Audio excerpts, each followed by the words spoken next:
Huwezi kuwa umeishi na mwanamke ndani, anakusingizia ujauzito, unaulea miezi 9, anazaa mtoto, unamlea mtoto, anafikisha miaka 10, baadaye mnagombana kidogo, anakuambia hata mtoto mwenyewe sio wako. Mimi nataka niwaambie ukweli, hasa wabunge wa wanawake waliomo humu ndani. Jeshi kubwa ambalo limenipa mimi ubunge mpaka kuja hapa ni jeshi la wakina mama. Kwa hiyo njia pekee ya kuwatetea wanawake ni kuwaambia ukweli pia, sio kuwadanganya na kuwabebesha mzigo ambao kiuhalisia ungemwambia ukweli, mwanamke angejua namna bora ya kuweza kujikomboa. Naomba wanisikilize ili wajifunze, wajue ni yapi tunapitia sisi wanaume kupitia tunayoteswa na wanawake. Kwa hiyo watulie, wasikilize. Naomba niendelee, mwenyekiti, na unilindie muda wangu mamangu.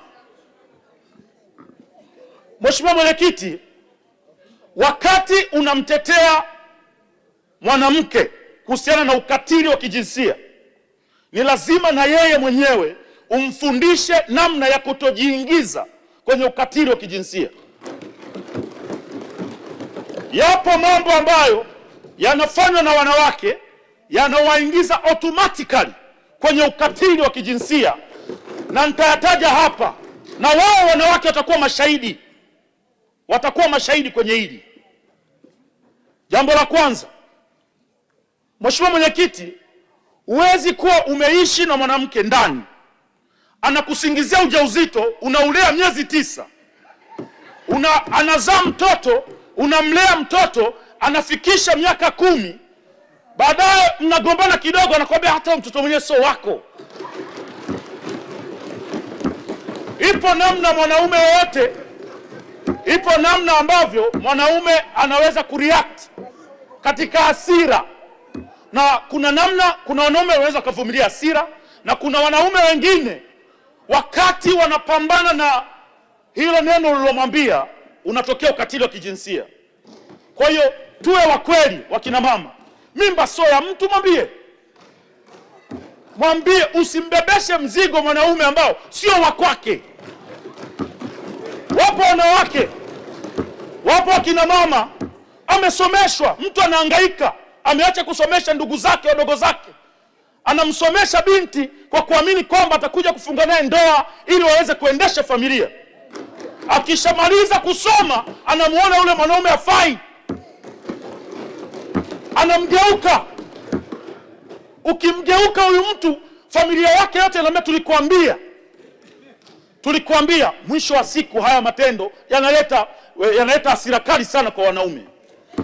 Mimi sitaongelea hapa mwanaume kupigwa, kwamba wanaume wanapigwa na wake zao, hayo mambo. Wanaume kupigwa, hiyo ni nguvu ya mwisho, hiyo ni mlevi huyo. Mheshimiwa Mwenyekiti, tukiwawezesha vizuri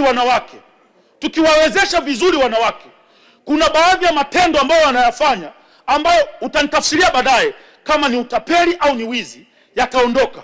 Kwa mfano, mwanamke mtu hampendi kabisa, hampendi hata kidogo, lakini anakaa naye amemuita kama mpenzi, wamekaa, anajua kabisa hampendi, lakini yuko anamdanganya, anakunywa pombe zake, anakula vitu vyake,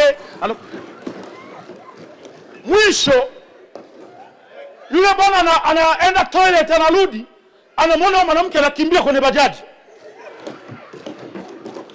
Haya mambo yanatokea kwa sababu wanawake, uchumi wao, kuna vitu wanavifanya kwa sababu ya uchumi tu. Mwanamke mwenye uchumi hawezi kukwenda kula vitu vya mtu ambaye hampendi. Mama Goti, mwasaidie wanawake wawe na hela ili kupunguza hivi vitu. Mtu wanaimba paka nyimbo, mtu anajua kabisa huko sitoenda, unamwambia unakuja saa ngapi, tukutane wapi, mnakubaliana, nitumie nauli, unatuma 50, anazima simu na kublock, na si wizi huo? Huo ni wizi.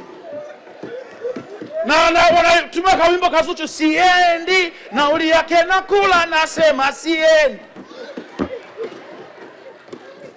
Huu ni wizi mama.